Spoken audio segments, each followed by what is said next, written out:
係，傳媒朋友可以影張相先。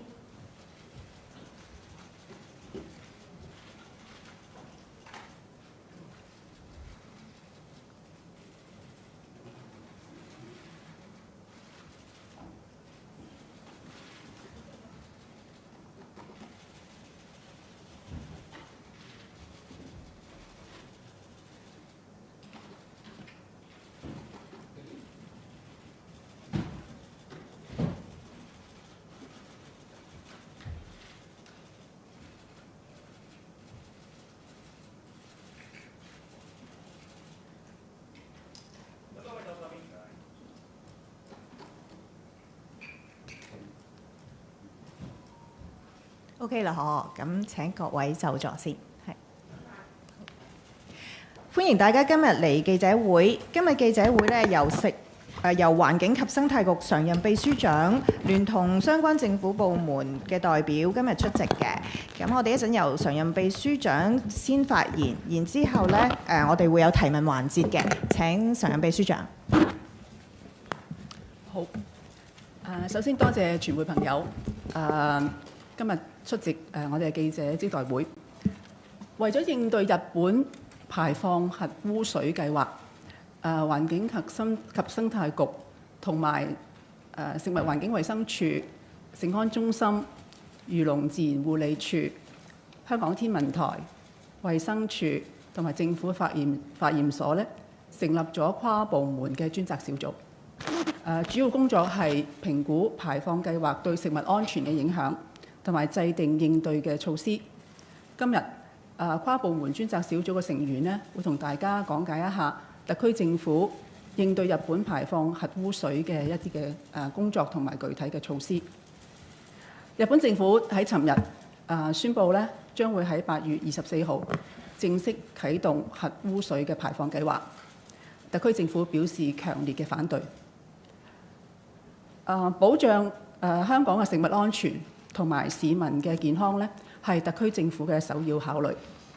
基於預先防範嘅原則咧，食環署長咧已經係發出咧係食物安全命令，憲報已經刊登咗啦，發出咗食物安全嘅命令，將會由8月24號，即係日方啟動核污水排放當日起計咧，禁止源自東京、福島、千葉、栃木、茨城、群馬、宮城、新潟、長野同埋埼玉10個都縣嘅水產品進口香港，包括所有活生、冷凍、冷藏、乾製或者以其他方式保存嘅水產品、海鹽以及未經加工或者經加工嘅海藻。除咗禁止相關都縣水產品進口之外呢，食環署轄下食物安全中心亦都會喺進口層面做好把關嘅工作，繼續加強對日本進口食品嘅檢測，希望可以藉此係提供雙重嘅保障。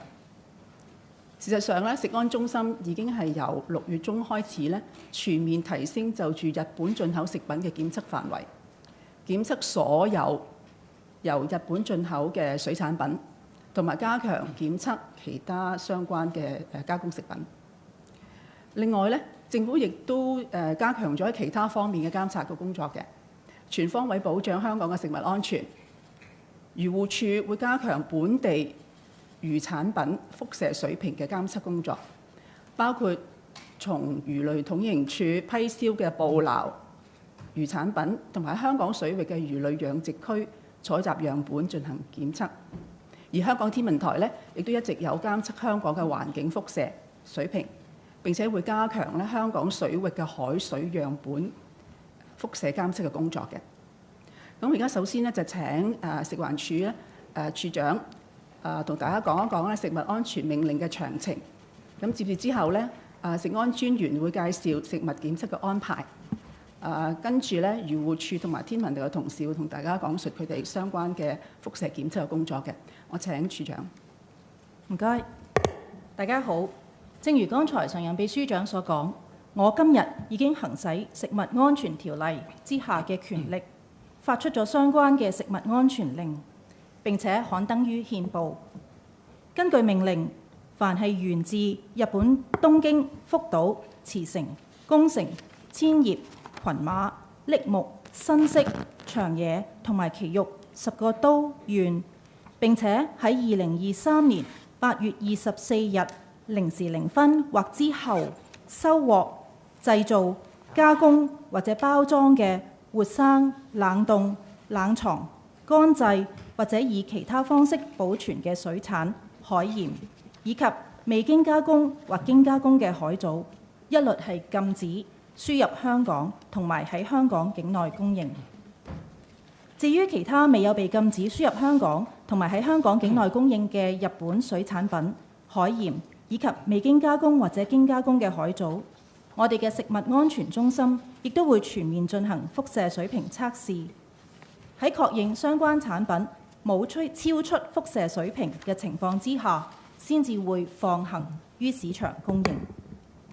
另外，香港會維持而家已經係沿用緊針對日本若干食品嘅進口管制措施，即係禁止源自於福島縣嘅所有蔬菜同埋水果、奶類飲品同埋奶粉入口，而源自於福島縣附近嘅4個縣份，即係茨城、櫪木、千葉同埋群馬嘅呢一啲食品，就必須要附有由日本主管當局發出嘅輻射證明書同埋出口商證明書先至可以進口。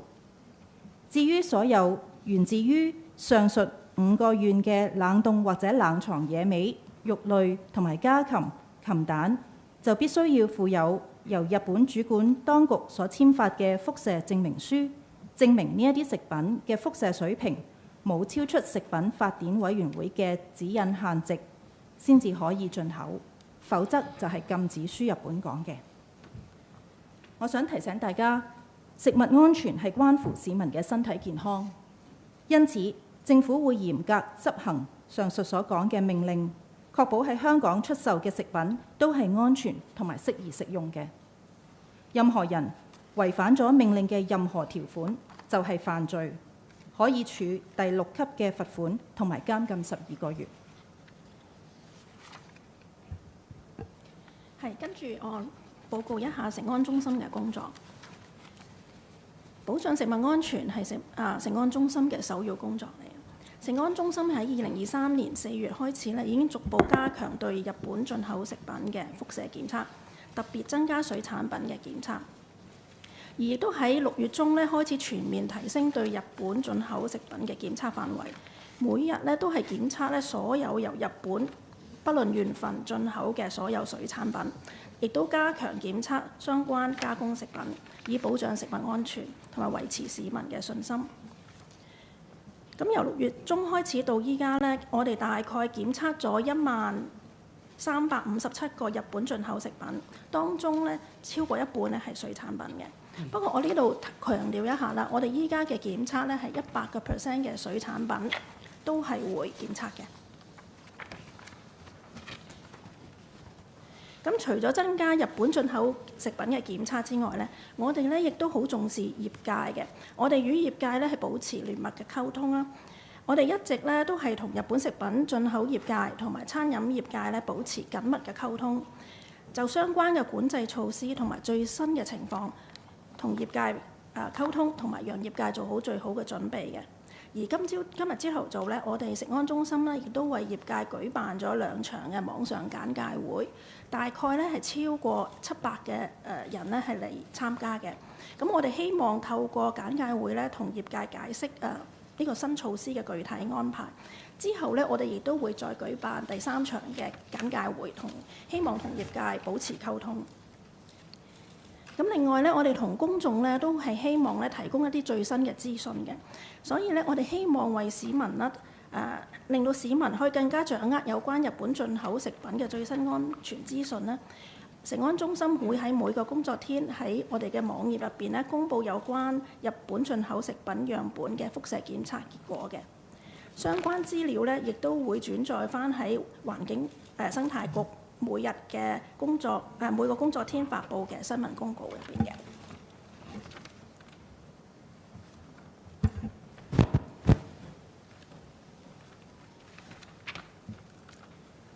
我哋接住落嚟請漁護署助理署長黎存志。好。除咗以上提及到咧對食物安全嘅關注之外咧，漁農自然護理署一直咧都同本地嘅漁民團體咧保持溝通，了解到咧漁民團體佢哋咧好擔心呢個核污水排放計劃咧，可能係會影響到市民對水產品嘅信心，亦都可能會影響到佢哋嘅生計。咁都希望政府咧能夠加強對本地水產品嘅一啲檢測，同埋咧盡快咁發放相關嘅資訊。有見及此啦，漁護署咧就會喺聽日即係污水排放嘅第一日啦，2023年8月24日開始咧加強本地漁產品輻射水平嘅監測嘅工作。我哋會從魚類統營處嘅魚市場裏邊批銷嘅捕撈魚產品，同埋喺香港水域魚類養殖區採集樣本進行一啲監測、一啲檢測。檢測嘅頻率咧會由而家每月一次咧增加，每個月一次增加到每日一次。咁我哋檢測嘅結果咧，亦都會每日喺漁護署嘅網站公佈。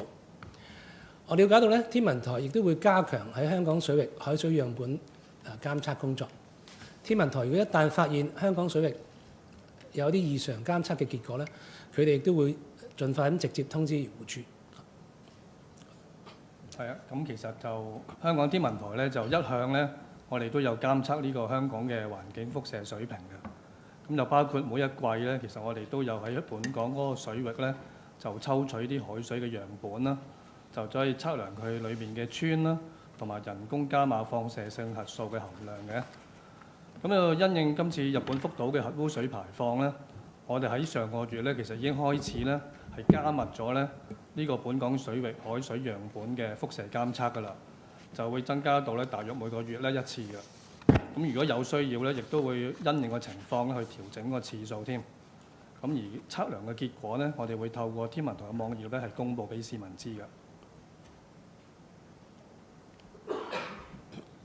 好，而家咧係提問環節，咁請你哋提問嘅時候咧講翻機構名稱同埋講翻你哋嘅名，係或者呢個後邊嗰排藍色恤衫嗰位先生，最尾嗰排係藍色。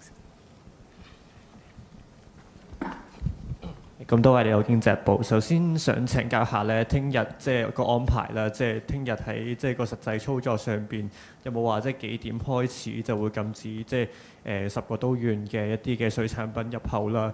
喺實際操作上邊即係有冇話即係可唔可以講多少少詳情啦？第二個問題我都想請問下咧，即係目前即係預計，因為都知道暫時嚟講咧都。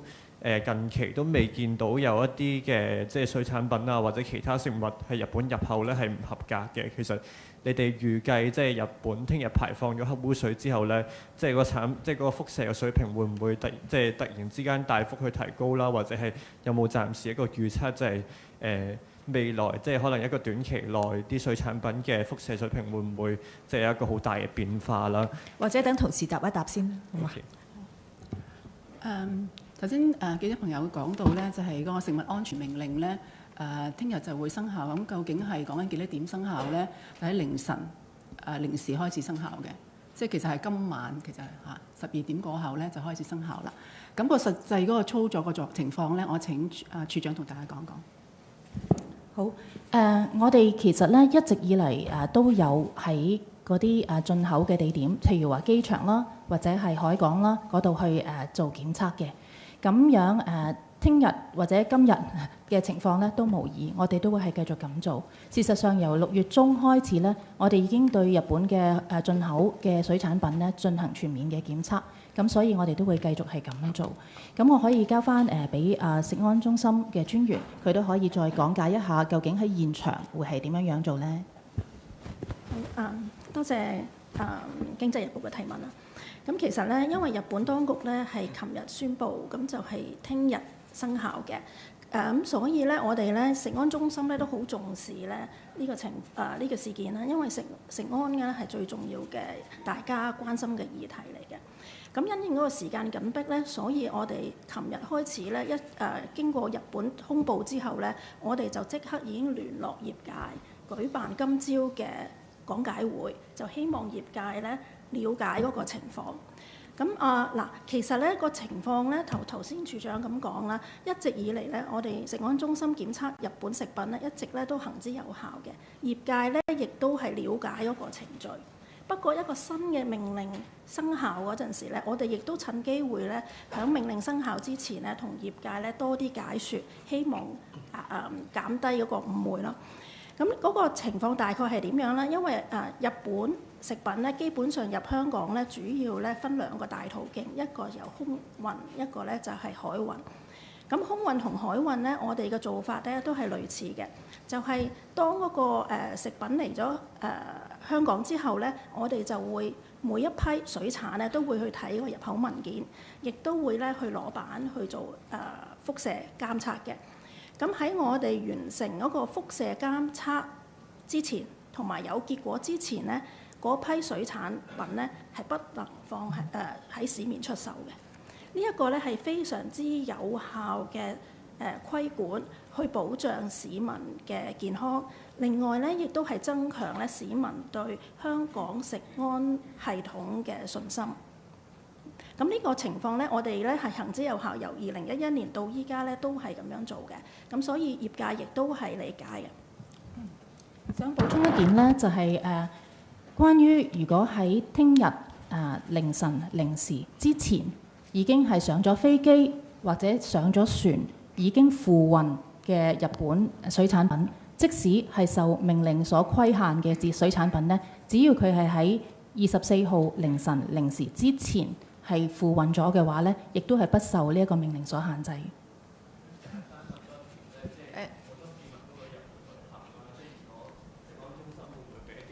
即係去10個都縣旅行嘅市民，即係佢哋會即係吸入即係呢啲水，或者有機會食到呢啲水產品個風險係點樣？可唔可以俾少建議咁㗎？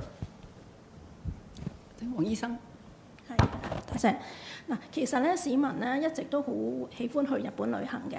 咁但係如果佢開始排廢水排嗰個核污水之後咧，其實咧嗰個風險咧喺10都縣入邊咧個水產嘅風險咧係會增加咗嘅。咁所以香港先至做一個食物安全命令，同埋增強嗰個檢測。咁市民如果外遊嘅話，亦都要留意呢個風險。咁就水產咧，其實要知道嗰個特別係10都縣入邊咧嗰個風險，同埋食嗰陣時咧要留心咯。咁但係喺香港嚟講咧，因為食物安全中心咧把關咧喺入口層面係把得好嚴嘅，咁所以喺香港賣到嘅食物咧包括日本嘅食物咧都係安全嘅。好，各位先生，第3行啡色衫嗰個短袖衫。係香港電台嘅，都跟進翻頭先嘅問題咧。頭先就係講到一啲港人都會去到日本旅行啦，譬如東京啊呢啲，即係受禁制嘅都縣都係包括在內。咁頭先都講到即係有風險啦，其實風險係具體係點樣咧？因為譬如好多港人可能食嗰啲刺身飯啊，或者係食壽司啊，呢啲係應該避免啦，定係可能如果係當即係喺日本嗰陣時賣得出嚟，其實都係安全嘅咧？即係或者係食幾多？具體嚟講食幾多先至有個風險？風險有幾大咧？呢個第一。另外想問下咧，就係個禁令嗰個撤銷同埋維持嘅條件，因為琴日局方嘅講法咧，就係如果係要幾時係維持或者幾時撤銷咧，都要睇具體情況。咁可唔可以問下，即係其實現時嘅具體所謂嘅具體情況係乜嘢咧？即係譬如嚟緊可能日本開始排核污水啦，究竟可能去到見到個監測嘅數字去到幾多？香港會維持嘅禁令去到幾多或者幾耐係比較見到個數字比較低嘅，就可能會撤銷啦。唔該。我請黃醫生再同大家講講嗰個即係旅行個風險相關嘅地方喺邊一度？相關嘅風險咧，其實有好多個原因咧去睇嘅。第一咧就係食嗰條魚食幾多，個魚入邊有冇輻射嘅含量，有幾多？咁如果喺香港嚟講咧，我哋監測或者檢測咧，我哋就用食品法典委員會嗰個標準去睇嘅。咁即係譬如舉例啦，鰭咁我哋就係每公斤嘅魚就1000嘅貝克咁樣去睇。所謂喺香港唔合格嘅咧，就跟翻食品法典委員會嘅標準。咁魚嚟講咧，其實都係一個一個特別嘅食物嚟嘅。咁我哋不嬲咧都係建議大家咧就適量啦，即係唔好日日咁樣食，咁就個風險咧會更加增加嘅。因為個風險其實除咗魚入邊嗰個含量之外咧，亦都要睇你食幾多。咁所以就喺呢方面咧，亦都大家要留心咯。第二行係冇錯，我啱想即係回答你呢個問題。個禁令即係食物安全命令咧，其實今日先發出，聽日先開始生效。咁而家講話幾時會撤銷咧，就真係我覺得係太早啦。因為我哋其實咧喺做呢個工作嘅時候咧，我哋都會一直係留意住個情況，具體嘅情況會監察住啦。我哋睇嘅即係考慮嘅因素都係一籃子嘅。譬如我哋會睇嘅就係日本聲稱嗰個排放嗰個系統咧，嗰個運作係咪即係正常啦？睇下佢哋喺日本方面嘅海水啊、水產啊個輻射水平個數據係點樣？咁亦都開始有人講就話係咪淨係日方提供嘅數據已經得咧？我聽到香港嘅一啲嘅專家都會講話，要令到嗰啲數據咧可以取信於其他嘅經濟體咧。佢哋專家嘅意見就係應該日方咧都應該係考慮下咧，係有一個即係第三方嘅參與同埋認證嚇。咁喺呢方面啦，咁呢方面我哋同日本當局會保持一個密切嘅溝通。咁另外喺香港邊咧，就係我哋都會針對翻頭先黃醫生都有講到咧，針對翻香港我哋都會一路都會做住尤其係水產品嘅即係輻射檢測嘅工作。我哋自己都會有數據嚇。咁我諗需要出嚟觀察一段時間咧，先至可以確實得到。咁但係我順便都提一提咧，就其實實施咗一啲禁令之後，再係即係一段時間觀察一段時間之後，做出一啲嘅調整咧。過去我哋都有咁經驗嘅，因為喺2011年福島核事件之後咧，其實我當其時我哋都有喺食物安全有個命令嘅。我哋做咗幾年之後咧，當其時咧就喺2018年嘅時候，我哋曾經咧係有限度咁樣咧係即係放寬過嘅。咁我哋都會參考以往嘅經驗去做呢件事。好，第二行湖水藍色嗰位女士係。你好，鳳凰衛視記者提問，我們想問一下，就是之前也了解到食安中心的整個檢測的流程，可不可以具體跟我們解釋一下，大概是需要幾道工序可以完成一個水產品的檢測？那麼它需要的時間又有多久呢？因為我們其實也採訪到了一些業界人士，他們表示現在自己的一些日料店的水產品可能會需要很長時間，到下午6、7點才能運送到他們的店裡。那對香港本身的這個餐飲業會產生怎麼樣的影響呢？謝謝。黃醫生。謝謝你的提問。你的問題是說那個水產品的監測需要多少時間，是嗎？那我們現在的檢測的程序跟以前其實是差不多的，一直以來2011年到現在的檢測程序是相若差不多，所以我們也在看過我們自己的檢測時間，就是現在跟過去幾個月的分別，我們就發覺那個檢測時間清關的時間沒有什麼大的分別，但是情況呢，就是在檢測的時候呢，也要看是檢測什麼。我們有一些是需要比較詳細的檢測的話呢，它有時候是需要大概如果普通的就大概1個小時，因為它有一些情況是需要把那個肉拿出來啊，再做一個輻射污染監測系統的檢測，那這個大概要1個小時。但是清關呢，他還要看，我們同事還要看他的進口的文件啊等等，所以大概就3、4個小時。但是這一個是大部分的個案，因為所有的清關其實要看那個貨品的情況，還要看文件，所以每一個個案都有一些不一樣。但是在這個情況下，其實食安中心也做了很多工作，是去方便業界的清關的。我們也買了增加了一些檢測的儀器，增加那個檢測的儀器，然後就減低那個檢測的時間。所以現在的情況跟以前差不多。係格仔衫嗰位男士。你好，明報嘅3個問題。首先想問下咧，今朝局長咧其實有講過話，即係譬如旅行啊，自己帶一啲手信，其實就即係唔係違法啦。咁因為即係呢個禁令就係涵蓋個商業用途嘅進口產品。咁想問下咧，如果係即係譬如親友啦，甚至係網上一啲商業代購咧，其實係構唔構成一個違法咧？咁如果會違法，其實當局會點樣打擊啦？咁第二咧就想針對翻水產嗰個定義啊，想問下咧，譬如一啲即係即食麵嘅湯底啊、醬料啊、配料啊，甚至係一啲魚肝油嘅製品咧，其實呢啲咧係咪納入喺嗰個其他方式保存水產嗰個嘅定義度咧？咁最尾咧就想問下咧，其實見到市面上咧有啲嘅產品啦，譬如佢係冇列明一啲生產地，淨係得包裝地嘅，咁例如係即係用日本嘅原材料，咁但係喺香港包裝，咁呢啲又係咪涵蓋喺呢一個嘅範圍入面啦？咁當局會點樣加強個標籤法，同埋即係或者會市民有求助嘅時候，應該有啲咩機制可以幫佢哋去識別咧？唔該。3個問題。第一個問題，我請處長講一講個食物安全命令裡面咧，其實受規範個行為係乜嘢？即係個食物安全令係應該講緊入口同埋供應嘅詳細個解釋，我請處長。之後水產嘅定義同埋咧就係標籤嗰個問題咧，我請黃醫生答。好，唔該，秘書長。喺個命令裡面呢，其實係禁止輸入香港同埋喺香港境內供應。咁供應嘅釋義呢，我哋係跟翻食物安全條例，即是香港法例第612章裡面第2條嘅釋義嗰度去解釋嘅。供應係指售賣食品，或者係邀約售賣食品，或者係為售賣而保存或展示食品。又或者係交換或者處置食品並為此收取代價，又或者係為商業目的而送出該食品作為獎品或者贈品。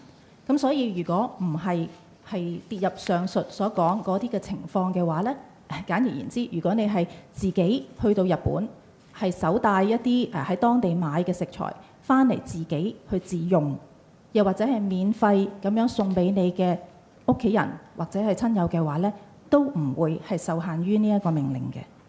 咁但係當然啦，即係我哋特區政府經過研判之後，已經係確認咗10都縣嘅水產品呢，其實係有一定嘅食安風險。咁我哋都唔會建議市民呢去嗰啲地方嗰度採購當地出產嘅水產品呢去自用或者係送俾其他人。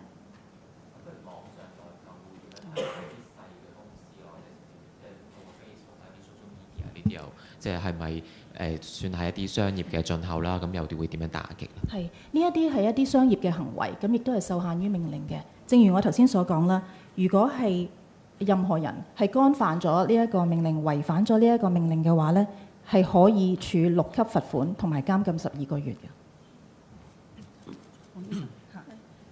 或者我再補充一下啦，如果代購呢，其實嗰個水產品都係要入口嘅。咁食安中心呢，其實係同香港海關呢緊密聯繫嘅。喺入口層面呢，我哋會加強把關嘅工作。咁所以請市民放心。咁另外呢，就水產嘅定義呢，其實呢就響食物安全條例入邊呢有水產嘅定義嘅，就比較複雜。不過我簡單啲講呢，就係魚啊、貝介類嗰啲呢，就係水產咯。咁另外咧就係譬如水產今次咧嗰個命令咧，除咗水產品之外咧，另外咧就仲有一啲咧就係海鹽同埋海帶。咁呢個都提一提市民，就係水產品再加海鹽同海帶。仲有一個黃醫生可以幫手嘅，就係關於嗰個即係冇產地嘅來源嘅標籤。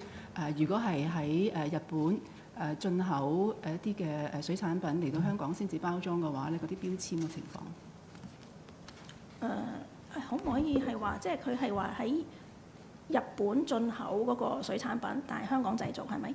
嗱，如果佢個水產品係由魚啊、蝦啊、蟹嗰啲水產品係由日本嗰10都縣入口嘅咧，其實都唔可以嘅。就算佢入口嚟香港再製造都不可以嘅，因為嗰個定義咧，嗰個源自咧係有幾重定義嘅。總之喺日本嗰10都縣原產嘅水產品嚟到香港都唔可以。冇話加強翻個標籤法，因為有陣時即係佢哋係冇列明到，譬如即係一包入面可能有唔同嘅海鮮，佢冇列明晒所有嘅即係原產地呢啲，又會點樣去即係加強標籤法啦？同埋即係啱啱所講嘅一啲即係配料啊、醬料呢啲，如果有包含海鮮，係咪都唔係話跌入呢一個即係禁令涵蓋嘅範圍咧？如果係配料咧，譬如舉例係豉油、蠔油嗰啲咧就唔包嘅，因為嗰啲係特別嘅即係唔係屬於水產品嗰個定義嘅。不過食安中心咧亦都喺進口層面咧亦都會抽檢。下一個問題，黑色衫嗰位女士啊，後邊最尾嗰排係啦啊，得唔得？ Hi, some English questions from RTHK. Can you recap in English what will be the threshold or benchmark for the government to remove or expand the import ban on Japanese food? And also, what would you do to prevent people from, smuggling or Japanese seafood into Hong Kong? Because Zhechuan said no restrictions on people to bring small amounts of seafood to Hong Kong. Thank you.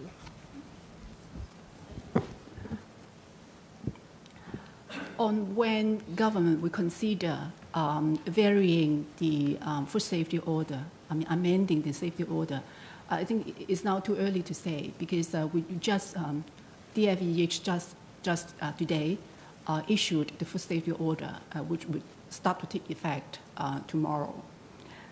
But in the process, we'll keep under review a basket of factors, including how the operation of the nuclear contaminated water treatment system is going, and any statistics or data from the Japanese side on seawater near Fukushima, the nuclear power station, and the radiation level of any food samples, aquatic product samples collected nearby.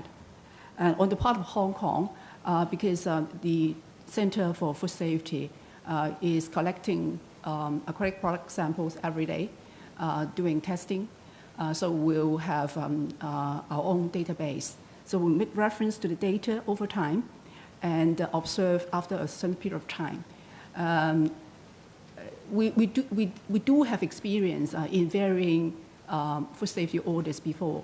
After the Fukushima nuclear incident in 2011, there was then a food safety order, which was amended in 2018.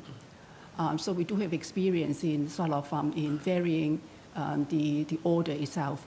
So we make reference to our experience and the whole basket of factors that I mentioned in considering whether there is a case to do so. But I don't think that would happen too soon, as I said. And there are other questions about the testing. Sorry, about smuggling. So I'll invite Dr. Wong to answer this question. Yes.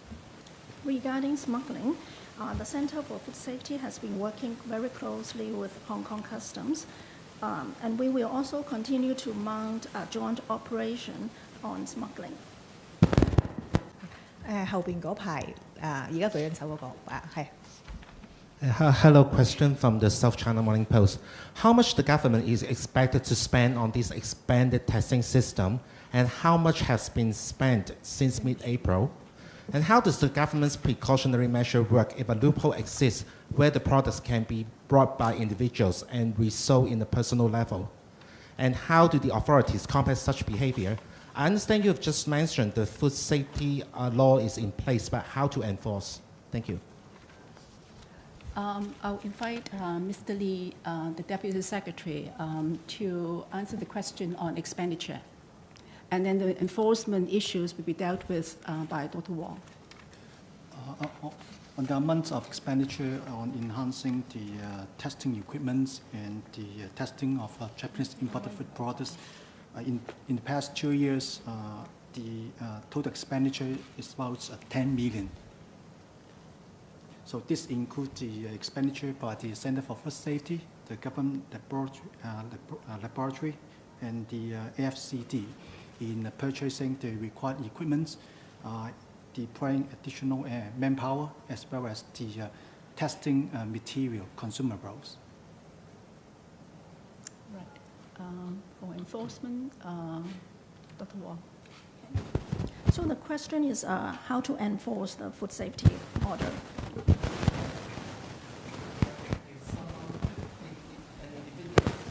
If an individual bringing in the banned products and resold in the personal level, how will the authorities enforce the law?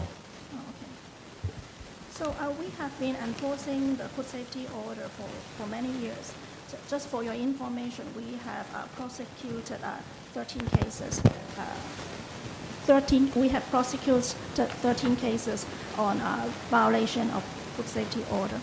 Regarding the enforcement on personal level, that means if there's members of public bringing in aquatic product from the 10 affected prefecture and metropolitan, and we will actually work together with Hong Kong Customs to investigate such case.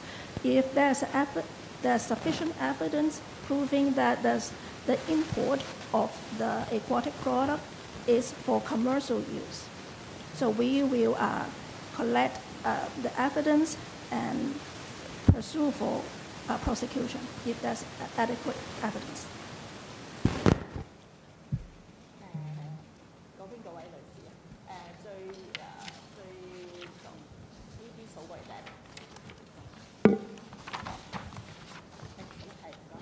Hello， 你好，K 部㗎，有兩條問題。第一條問題就想問咧，啱啱秘書長講到話應該要有專家話有第三方嘅機構嘅數據啦。其實係乜嘢嘅專家，同埋會提供一個點樣嘅數據咧？咁國際原子能機構都講過，日本排水咧係符合標準嘅。咁香港認為要一個點樣嘅第三方先至 OK 咧？咁第二條就係講緊澳門市政府咧話1月去到7月咧就由10個都源入口嘅食品咧佔總進口量咧係不足0.1% 嘅，咁香港有冇啲乜嘢數字咧？雖然啱啱我講到話要因應情況先至可能會撤銷或者放寬嗰個禁令啦，咁其實會唔可以具體講下有啲咩情況香港先至會放寬禁令？即係例如話，如果內地放寬，會唔會係一個其中一個考慮嘅因素咧？唔該。頭先我講到咧，即係如果你話日本嗰邊嘅排水嘅系統係點樣？佢哋啲數據點樣收集？水平係如何？樣本係攞幾多？呢啲問題咧，其實咧我就都覺得咧，因為我哋自己喺香港都同一啲專家，香港嘅專家都講，即係點樣令到大家信服嚇？純粹自己做嘅話，即係日本自己做嘅話咧，可能未必能夠咧係令到其他嘅經濟體都信服。咁所以一個可行嘅方法咧，就會係邀請即係日本方面咧係邀請第三方係去參與同埋去監察佢哋嘅工作。咁呢方面我信得過，即係日本政府佢會考慮啦。呢個第一樣嘢。第二樣嘢咧就係咧頭先有講到咧就係嗰個即係澳門嗰邊就講咗佢哋嗰個即係嚟自10都縣嗰個即係進口個情況。咁香港嘅情況有少少唔同，因為香港澳門嗰邊咧10都縣咧，佢哋按我所知咧就係咧喺而家嚟講都係其實係有一啲嘅管制措施嘅，咁所以可能佢哋喺一啲嘅數據方面咧就掌握得比較好一啲。我哋都有啲嘅數據，咁但係我嘅數據咧就主要係講緊咧就係究竟而家喺香港全香港我哋喺食物方面咧喺日本進口嘅食物佔我哋喺香港幾多咧？咁大約係2%。係啦，2%。咁但係咧就要睇唔同嘅食物種類啊，有一啲嘅種類咧就可能係佔嘅比重係大一啲嘅。譬如我哋今天我講緊即係禁制嘅海產咧，就我哋掌握個數據咧係大約係即係6.75%啊，6.75%。咁有另外一啲嘅唔喺而家嘅禁制令裡面，但係即係比較多香港人食嘅日本食品就應該係雞蛋。雞蛋比較多嘅，係超過10%嘅，我知道。咁所以你話今次我哋有個禁制令之後，究竟嚟自日本嘅食品佔香港整體食品嗰個比重會點樣有個變化咧？咁樣咁我覺得都好睇嘅消費者啦，因為我哋而家禁嘅水產亦都唔係禁晒全日本嘅水產，係啦，10都縣以外嘅水產其實你今天係可以進口嘅。咁亦都有聽到一啲嘅業界朋友講話，十都縣嚟唔到，咁咪可以喺其他嘅日本嘅縣份係採購個食材。咁所以呢方面嗰個需求係點樣，係個市場去決定啦。咁至於其他嘅食品咧，就其實基本上就唔喺今次嗰個即係我哋嗰個食物安全命令嗰個規管嘅範圍添，係啦。咁所以我諗緊要嘅咧，我哋而家做嘅嘢咧，我覺得係緊要嘅咧，就第一樣嘢咧就係實施個禁令，風險高嘅都縣佢哋嘅水產品唔俾入嚟香港，呢個第一重啦。第二重頭先黃醫生或者處長都有講到嘅咧，就係入得嚟嘅水產繼續入得嚟嘅水產，即係非十都縣嘅水產嚟到香港咧，其實基本上咧自6月中開始咧，食物安全中心咧係每一批嘅日本進口嘅水產品，無論佢嚟自邊個縣份，都去做呢個輻射嘅檢測。呢個工作咧，我哋喺食物安全命令生效之後，日本開始排放核污水之後咧，我哋會係繼續。咁希望咧係俾到大家有個信心咧，就係食安會嚴格把關嚇。所有其他嘅縣份嚟得香港嗰啲咧，我哋都會做檢測。咁變咗咧就係咧消費者，我亦都會通過唔同嘅方法咧，將個信息發放出去，等到消費者都了解我哋做緊啲乜嘢嘅工作。頭先講話，無論係水產，我哋其實由聽日開始咧，因為開始個核污水會排放啦。我哋之前已經講咗咧，就係由聽日開始咧，我哋會係每一日都會公布相關嘅檢測項目嗰個情況係點樣嘅。咁你檢測項目咧就係包括咗有水產品啦，咁亦都有係漁護署，亦都幫手頭先講話食安中心就會睇日本進口嘅水產，漁護署咧亦都會睇翻咧喺香港本地嘅水產。無論係捕撈嘅或者係海水養殖嘅，佢哋都會去攞板去睇。咁加埋天文台亦都會就住海水會做一啲嘅輻射監測。我哋就希望咧係藉住資訊嘅發布俾到市民咧多啲嘅信息。咁至於你話具體個人嚟講，佢哋會係選擇乜嘢食物嘅話咧，我咪留翻佢哋自己個人嘅決定啦。咁樣好係第二行中間嗰位灰色衫嗰位女士，隔離嗰位係。I'll have some English questions from the standard. The first question is, since the catering trade earlier said that a large proportion of Japanese imported food would fly to Tokyo before coming to Hong Kong, so how would the authorities determine how to ban or not to ban the food if they're coming to Hong Kong from that 10 banned prefectures, or if they will, if you will look at the product's origins or simply their sources? The second question is, will the authorities will consider imposing an upper limit to tourists bringing in the food from the 10 banned prefectures to prevent them bringing excessive amount for smuggling purposes or for reselling in the market again? Thank you. Dr. Wong? On the import of aquatic products from, say, Tokyo. Thank you. So if the aquatic product is imported from Tokyo, but it's not manufactured, harvested, processed, or packed in Tokyo, it's just a transshipment cargo, so that would not be affected under the food safety order. And then the personal, whether there would be a personal level of import, right, into Hong Kong. Yeah, for those cases, we have been working closely with the customs. Yeah, if they find some suspected cases, they will refer the case to us, and we will further investigate the case to see if there's any evidence that is not imported for personal uses. That means if it's for commercial uses, we will prosecute. 第三行嗰位男士係綠色 brown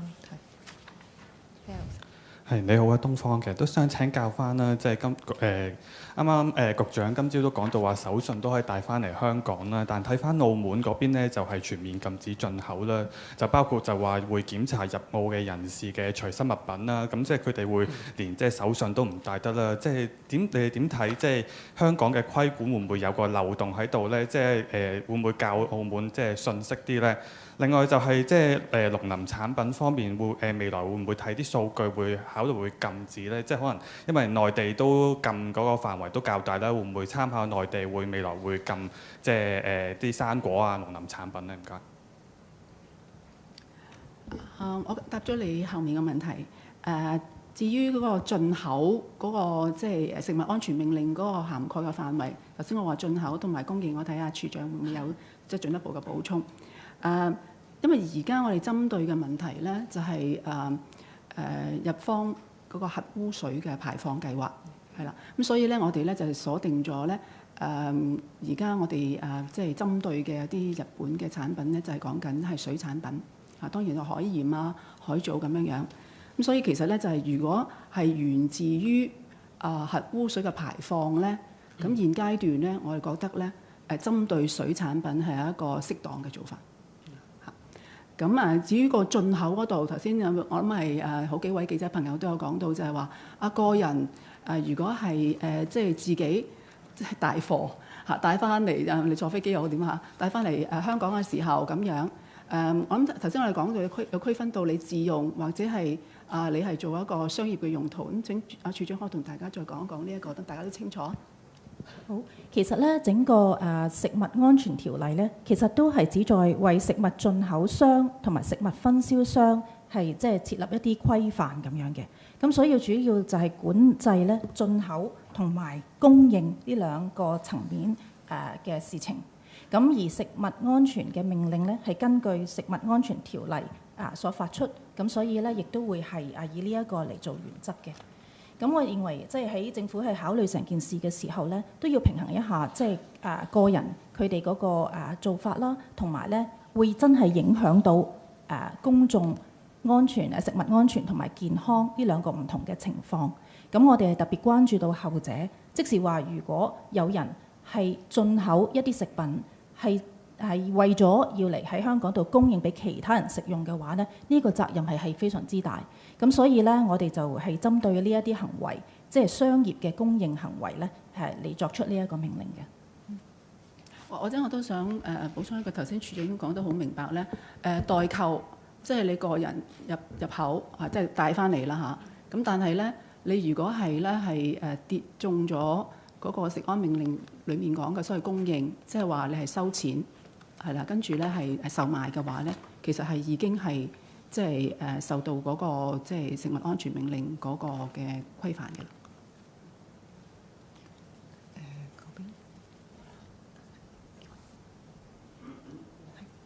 戴口罩嗰位男士係。你好，文匯報。最主要想問一樣嘢就係，因為你都話今宵都同嗰啲進口嘅業界同埋啲餐飲嘅業界去傾過啦。我想問下佢哋有冇反映咧？佢哋面對咩困難啊？或者會唔會有啲因為之前可能喺啲傳媒都講話可能要結業啊？即係有冇講佢嘅情況，或者佢有冇要求可能有啲咩協助啊？或者政府會唔會有對佢哋提供咩協助咧？唔該。處長。我嚟講先，因為今朝早我都喺現場嘅，我同食安專員都一齊去舉行呢一個俾業界嘅簡介會。因為咧呢一個俾業界嘅簡介會其實係點解會舉行呢？就係想同業界講清楚，究竟我哋呢一個今日發出嘅食物安全命令，佢具體嘅內容係點呢？同埋臨場嘅時候，食物檢測嗰個操作情況係點呢？咁所以咧，今朝業界咧都係聚焦於呢一啲具體操作嘅細節嗰度，就並冇特別係講到話關於佢哋經營嗰方面嘅事情嘅。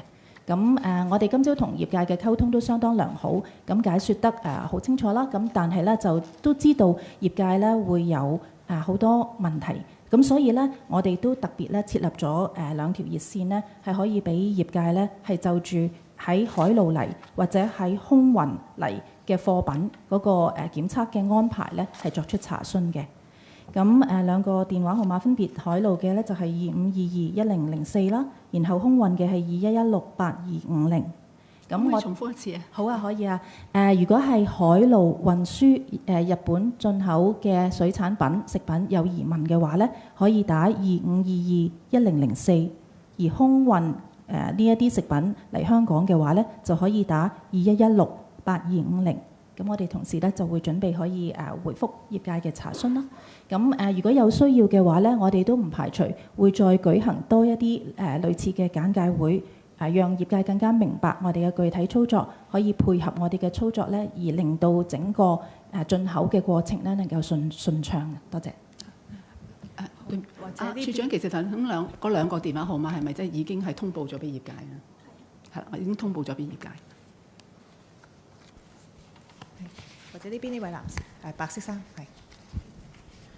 Two questions from AFP.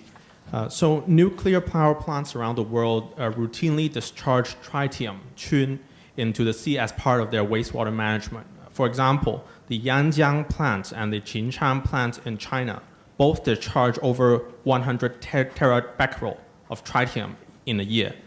For Fukushima, the IAEA said the limit of tritium to be discharged would be 22 terabecquerel per year. By selectively banning imports from Japan, is Hong Kong adopting a double standard? My second question is for the HKO. The HKO said that it does environmental radiation monitoring. So can HKO tell us whether after the 2011 Fukushima disaster, did it register any increased radiation in Hong Kong's waters? And does HKO expect that this time, for the discharge of water 3,000 kilometers away, would actually increase radiation in Hong Kong waters in any significant way? Thank you. I'll invite Mr. Lee to deal with the last question, and then Mr. SK Lee to deal with the first question on tritium.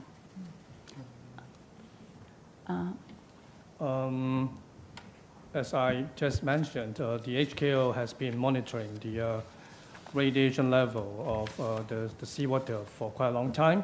And since the Fukushima incident in 2011, we did not notice any increase in the radiation level in Hong Kong waters. And for the discharge of nuclear contaminated water this time, since the distance from Japan to Hong Kong is more than 3,000 kilometers, so we expect that the effect will be very minimal, but still to ensure and to make sure that for the public assurance, we still increase the frequency of our seawater monitoring from once every quarter to once a month. Thank you. And Mr. SK Lee on tritium. I think the most important thing to note is the tritium discharged as a result of normal operation of nuclear plants. And tritium in nuclear contaminated water discharged at Fukushima, they're not the same. Mr. SK Lee, please. Thank you, Permanent Secretary. Thank you. Yes, the situation cannot be compared on the same basis. On the first scenario you mentioned, this is for the routine discharge. Routine discharge means the nuclear power plant remain intact, and the water will not come into contact with the nuclear fuels in the reactor core. But in Fukushima, the situation is completely different. The reactor core of all the 3 units, unit 1 to 3, is completely melted.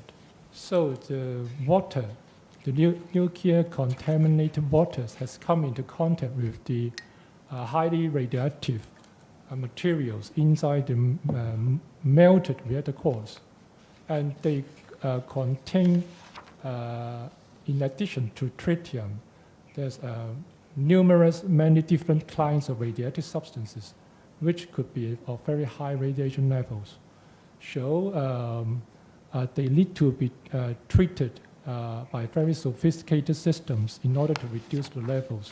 So the two situations cannot be compared. They are totally different scenarios. Thank you. 好，仲有冇其他問題？嗰位女士，一陣間上俾呢位女士前邊第二行。係呢位係。係你好啊 ，Now TV 㗎。咁因為其實一路就係話加強檢測啦，有冇話其實點樣加強個密度同次數會增加到幾多啦？咁同埋因為今次嘅加強檢測其實係增加咗幾多人手或者經費去做呢回事啦。咁同埋局長今日就有講過話帶手信翻嚟香港係唔受限制。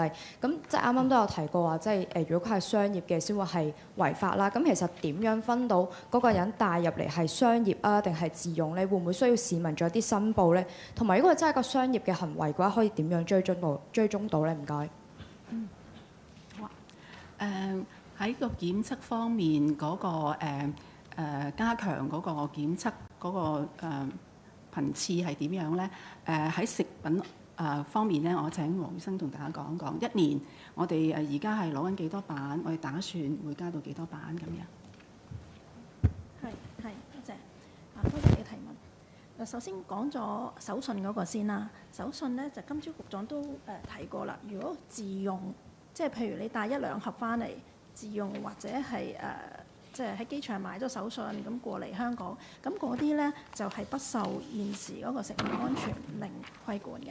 咁但係如果你帶好多翻嚟係代購啊，或者係幫人買啊，或者係再轉售啊，咁嗰啲咧就係商業用途，就係受嗰個食物安全法例嘅規管。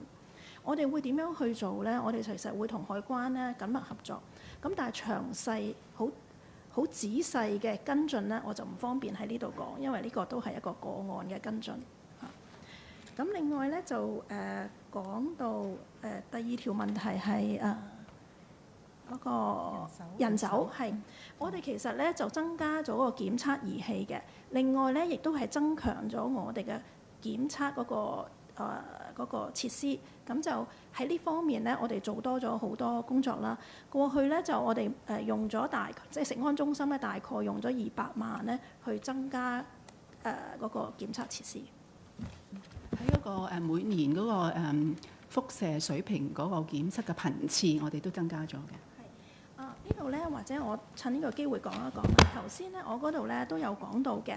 嗱，由今年6月12號直至到依家咧，我哋中心大概檢測咗1萬個日本食品進口食品樣本嘅。咁呢個數字咧，其實比起舊年，其實呢個咧係由6月去到依家嘅啫。我哋增強咗檢測咧，其實我哋呢1萬嘅數字咧，其實等於舊年全年。咁所以睇到我哋增強咗個檢測係好多。好。俾呢位頭先佢舉咗好耐。間條第二行間條3嗰位女士。Thank you. I'm from. 可唔可以大聲啲？ Can you speak louder? Hi, I'm from Bloomberg. I wanted to ask, why are some of the landlocked prefectures among the 10 that are being banned? And do you know what is the value of the imports being affected from the prefectures? Meaning, how much money, how much total what is the figure amount for the amount Hong Kong imports from these 10 prefectures? And then also, do you know if Japanese seafood imports to Hong Kong go directly to Hong Kong, or do they also pass through other parts of China first? Thank you. On the inland prefectures, why we cover them, I'll invite Mr. Lee to explain. When we consider the scope of import control, the basic principle is to take a precautionary and prudent approach to ensure food safety. Because we have considered that, as mentioned by our colleagues just now, the fundamental question is that the nuclear contaminated water that is to be discharged originated from the nuclear accident during 2011. So it had direct contact with the active fuel, and it contained large amounts of different types of radionuclides. So this is fundamentally different from the normal discharge by ordinary nuclear plants. And we have also looked at the information provided by the Japanese authorities as well as the IAEA. We cannot convince ourselves that we can guarantee after the commencement of discharge, the aquatic products imported from the relevant prefectures can continue to be 100% safe in the long term. And in particular, in the absence of independent monitoring mechanism, it remains uncertain whether the ALPS filtration treatment system can operate effectively and efficiently in the long run. For example, in the past, we looked instances or reports of some fishes or water samples still in excess of the Japanese regulatory standard from time to time. For example, just in May this year, a fish was caught near the Fukushima nuclear plant, which was found to have exceeded the Japanese safety standard by 180 times. So when we devised the import control measures to ensure food safety in Hong Kong, we have to take all these special circumstances or exceptional factors into consideration. So we have been taking a very prudent and very strict manner, so to speak. Yeah. Sorry, for your second question, if I get it right.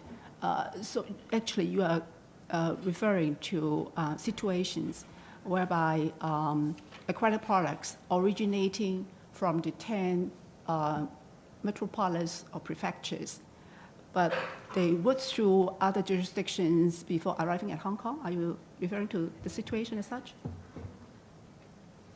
Thank you for your question. I wanted to clarify if all of those imported products from Japan, do they directly come to Hong Kong, or do some of them first find their way in other ports first? If I may reframe your question, is whether the food safety order will cover aquatic products originating from the targeted prefectures, but they do not come to Hong Kong direct, but route through other places. Yeah, that's a good one, yes. Right. So, yes, it covers. Yeah. The simple answer is yes. Yes. Yes, they will be covered. Simply because they are originating from the targeted prefectures.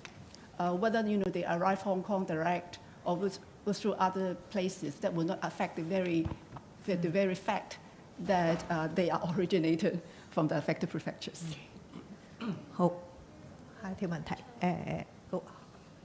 ，I had a key question on the dollar amount for imports from those 10 prefectures. Do you have that dollar amount on you, or know where I could get that information? I don't think we have it for the time being. Okay, do you think you'll be able to have it in the future? No, because we haven't been able to keep, statistics down to that level. Okay. But perhaps we may start, collecting the information. Great, I hope you can send it to me first. 好，後邊嗰位男士，係唔該。叫有 N730，想問下頭先講到10都縣禁止，其實如果佢哋係佢哋喺10都縣嘅來自嗰度嘅水產，經過日本其他地方加工，然後再嚟香港又得唔得？或者係佢哋禁止入口嗰個部分，其實係講緊嗰個水產嘅原型啦，定還是係有成分就已經係包含咗話唔得嘅咧？另外頭先都講到話，日本嚟香港進口食品個比率，其實有冇再細分就係來自10個都縣嗰個嘅百分比啦，同埋預計會唔會有個飲食業發展受影響，會唔會計劃有啲賠償或者補助咧？最後就係漁農界可能就擔心話嗰個輻射就影響啦。咁其實香港同日本都有一定嘅距離。咁其實政府係預計實際上本地漁業啊、捕撈養殖嗰啲，其實會受到嗰個今次有幾大嘅影響咧？唔該。我今次請黎存志助理處長同大家講講香港漁業方面，頭先我講咗監察啦，咁可能一路以嚟其實黎處長我哋都有同漁民朋友都有溝通，請黎處長。好，唔該曬李處長。首先我哋了解到啦，就其實漁民團體咧，佢對於今次嗰個污水嘅排放計劃，佢哋都好憂慮。咁佢哋最主要憂慮嘅原因就係佢擔心即係市民對嗰個水產品失去信心啊。咁因此可能會影響嗰個佢哋嘅生計。咁變咗我哋其實政府能夠做到咧，就係加強我哋嘅抽驗，加強我哋嘅檢測，令到我哋能夠喺適時發放一啲資訊咧，釋除市民嘅疑慮，令到市民大眾咧更加係可以放心咁食到我哋嘅本地嘅水產品。咁其實正如局長琴日都提及過啦，香港始終對於而家排放核污水嘅水域都會有一段好長嘅距離。咁我哋其實相信咧，真係喺香港水域嘅漁產品會度到一啲輻射嘅影響咧，個機會係相對相當低㗎。咁但係無論如何點都好，正如啱啱講，就住食物安全好，就住市民可能對本地生產漁產品可能失去信心好，呢兩個方向咧，我哋都覺得應該咧係我哋去加強我哋嘅檢測，令到市民釋除疑慮㗎。唔該。至於頭先講到嘅，即係加工啊，或者係嗰個定義啊，水產嘅定義咧，我請處長同埋黃醫生幫手答。剛才我講過啦，食物安全命令裡面咧所提及嘅咧，就係講緊話喺10個都縣嗰度收穫、製造、加工或者包裝嘅水產品嘅。咁所以咧喺呢4個工序裡面，是但一個係喺10個都縣裡面進行嘅工序咧，如果係有咁嘅情況嘅話咧，都係受呢一個食物安全命令所限，一律係禁止輸入香港同埋喺香港境內供應嘅。咁至於話我哋提到有好多唔同種類嘅形式出現嘅食品，譬如話係活生啊、冷凍啊、冷藏啊、乾製或者其他方式保存嘅水產，咁究竟例子會有啲乜嘢嘢咧？我就可以請阿黃醫生去解釋一下。多謝你嘅提問。嗱，關於嗰個今次咧，我哋嗰個食物安全令咧，嗰個水產品嘅定義咧，其實仲有多闊少少嘅，就包括乾製啊或以其他方式保存嘅水產。即係呢個簡單嚟講咧，就譬如舉例一條魚，依家出邊好流行嘅一夜乾啦，一夜乾即係一條魚過有一日係佢係醃製過，咁之後佢個名叫一夜乾，都係成條魚嘅。咁嗰啲或者係魚乾啦，咁嗰啲咧就係屬於乾製同埋用其他方式保存嘅水產。但係咧，如果佢係一個魚蛋，咁魚蛋可以溝好多麵粉，佢入邊咧亦都未必係一個即係成條魚咁樣嘅。咁嗰啲咧就我哋現時喺食物安全令下低咧，嗰啲合成嗰啲食品咧就冇包入去嘅。咁但係咧，我哋食安中心咧亦都會做一啲抽檢嘅，就保障食物安全。OK。至於頭先記者朋友提到咧，即係對飲食業界嘅支援咧，我諗我哋而家當下咧最緊要一樣嘢咧，就係正如啲業界朋友講咧，佢哋面對嘅最大嘅問題就係市民信心個問題。所以點解咧？我哋一路都強調咧，就係話我哋而家咧做嘅一啲具體嘅措施咧，係針對由日本進口嘅水產品，我哋係多重嘅保障嚇，即係我哋係高風險嘅地方嘅水產品唔俾入嚟香港，禁止入嚟香港，所以基本上大家都見唔到佢哋嚇，唔會有啦，唔會嚟香港。我哋會加強檢測其他地方日本其他地方嘅水產，如果嚟到香港嘅話，食物安全中心每一批都會做輻射檢測，冇問題先至會放出嚟。咁所以其實喺香港市面咧食到嘅即係日本嘅水產品咧，係應該係多重嘅保障底下咧係安全嘅。咁我亦都要通過咧係發放資訊啦。頭先講話每日我哋都會有未來一段日子嚇，每日都會有個新聞公告嚇，我哋都會喺啲網站上面咧係發布消息。咁如果我哋係睇得到有任何嘅即係檢測結果係異常嘅話，我哋其實即刻會公佈嘅，大家會知道會防範。但我當然我覺得即係我哋對自己一個把關咧，我都係有信心嘅。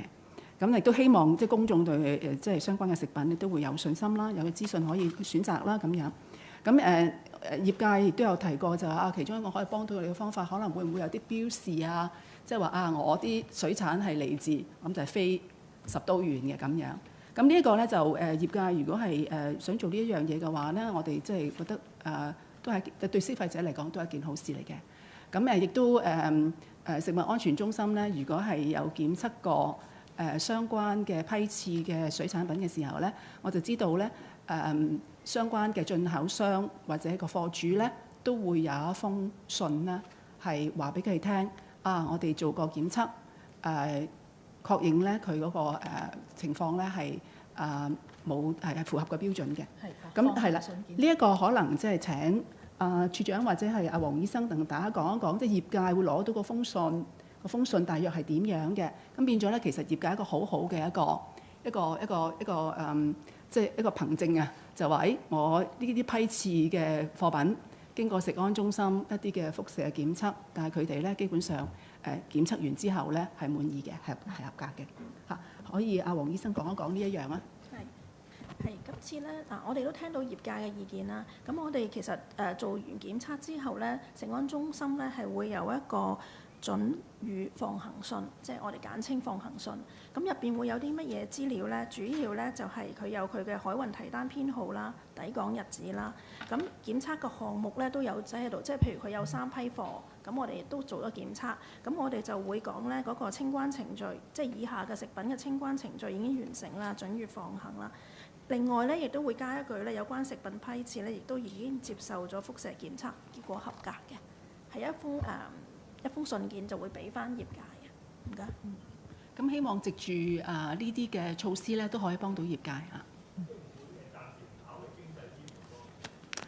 我覺得頭先我講嗰個情況，嗰個做法咧，其實咧係最能夠幫到業界面對而家嘅情況。好，我哋咧剔多2個問題。呢位啊，你好，香港01嘅，想問下咧，其實如果驗到係超標嘅話咧，咁其實除咗可能銷毀嗰批次之外，仲有啲咩跟進嘅工作啦？其實係咪唔排除，或者係咩情況或者咩程度之下咧，先至會增加可能禁止嘅都縣嘅數目啦，或者可能係其他即係唔同嘅一啲產品咁樣啦。第二，想請教下天文台，啱啱都有提到話，其實預計對香港嗰個影響唔係咁大。除咗個距離之後，可唔可以講多少少，例如水流嗰方面啊，又或者係其他唔同嘅方面咧，其實點解唔會對香港嘅影響咁大咧？可唔可以即係再介紹多少少？唔該晒。嗰個超標問題，我請黃醫生咁跟住先至輪到李生喺天文台嗰邊係回答呢個問題。好，唔該。嗱，如果喺香港咧檢驗到有啲水產超標，或者有啲其他日本食品超標嘅話咧，咁我哋會非常重視。咁我容許我呢度講一講啦。我頭先都解釋過，依家日本食品咧，如果檢測輻射嘅一個水平咧，我哋依家係扣檢嘅，即係話呢個未有結果、未有滿意結果之前咧係唔會放行嘅，即係個批貨係唔可以去到市面度售賣嘅。咁所以如果有任何食品係超標、輻射超標嘅話咧，第一就係市民係冇影響嘅，因為個批貨冇出過去市面售賣。所以我哋中心咧係好希望業界係合作咧，係一齊做呢個把關嘅工作，就係扣檢。第二咧就如果係超標咧，我哋咧就即時係一定係會做一個評估啦。如果係譬如，因為點解我哋會喺入口層面抽咧？因為入口層面抽咧有個好處咧，就係證明到佢嘅來源。譬如佢係嚟自邊個縣份啊等等嗰啲啦。咁我哋亦都會同相關當局或者日本政府嗰邊去傾。咁有機會咧，其中一個措施咧就會嗰個地方有機會，我哋會考慮，譬如再加強一啲管制，譬如係入口管制，甚至係暫停入口等等嘅工作，就以保障食物安全。好，最後一條問題啦。我請李立信助理台長。咁就其實即係話香港受影響嗰個機會低咧，即係講緊香港水域嗰個水受影響嗰個機會低咧。其實主要因素都係距離一個重要嘅因素啦。雖然你話嗰個海流係會有影響嗰啲即係係輻射嘅污染物點樣去流咯，但係始終嗰個海流嗰個方向咧都唔係話單一性㗎，佢都受好多因素影響。咁但係由於香港真係同日本咧相差個距離有成超過3000公里啦，咁所以即係佢越洋過海之後咧係會即係大大咁樣稀釋㗎嚇。咁不過無論如何點都好啦，咁我哋天文台咧都會即係做好令到市民安心嗰個工作啦，我哋都係會即係加強喺本地個海水個輻射監測㗎。仲有條問題係俾啲未問過後邊嗰位啊。Hi, TVB reporter. So 3 questions. The first one is quite similar to what Chinese report another colleague has said. Can you give more clear guidelines or definition on the definition of the manufacturing or the place of origin? For example, if a certain product has been processed in the 10 regions, would it be banned while entering Hong Kong? And the second question is whether the government will consider if under any conditions to end the product ban. Is there any condition that the government can list out? And the third one is in regards to the AFP question. Can the government explain or to confirm whether the water from Guangdong nuclear plant with the tritium are safe for the Hong Kong citizens? Thank you. I'll invite Christine, Dr. Wong, to deal with the question on the definition of manufacturing or place of origin, prefecture of origin, whatsoever. Yes, thank you. So the definition of originating is it includes manufacturing, processing, packed, and harvesting. Yeah. If some aquatic products are harvested in one of the 10 prefectures and manufactured in other places, that those products are included under the food safety order. Yeah. Before I take your second question, for the third question, I'd like you to clarify what actually do you mean by water from Guangdong? Because the AFP reporter has just said that the water coming out from the Guangdong nuclear plants, they also contain tritium. And I think one official has just said there are 2 different kind of waters, nuclear waters. Can you explain if there's any differences, or is safe? How safe is it for the Hong Kong people? And I think the second one is relating if any condition to end the import ban. So for water, you mean seawater, right? Yeah, exactly. That's the sort of clarification that I'm after. Yeah, thank you. Mr. Lee, could you deal with the question on the radiation level of seawater that you are doing, checking, I testing? think as the colleague from Department of Health just mentioned, the water released from the Guangdong nuclear station by nature is quite different from what will be discharged from Fukushima. So I think we've already addressed this issue. And on the question as to when we are going to end the ban, I think I've already dealt with that a number of times on this occasion. But I think the short answer is we'll keep everything under review. I've been citing a number of examples, but these, of course, would not be exhaustive. There could be other considerations. The situation may change over time. But if you ask me, some very basic parameters that we will always bear in mind and take into account would be the situation in Japan. By that I mean, what about the operation of the discharge system? Is it operating as planned? What about the water samples or aquatic product samples taken near Fukushima? Do we have data, statistics, whatever? On these fronts, I think we will continue to have communication with the Japanese side. And other than that, on our side, I've been saying that CFS has been, collecting food samples, aquatic food samples. We have our own set of database, so we'll make reference to our database as well. And to give you a short answer is we will take everything into account. And in what we do, I would like to emphasize that in what we do, our major objective is to safeguard food safety and public health in Hong Kong. That is our primary consideration and actually the responsibility on the part of government. And that's why today so many of our colleagues are sitting here. We are doing our part to safeguard food safety and public health. Thank you. 咁記者會完畢啦，唔該晒大家。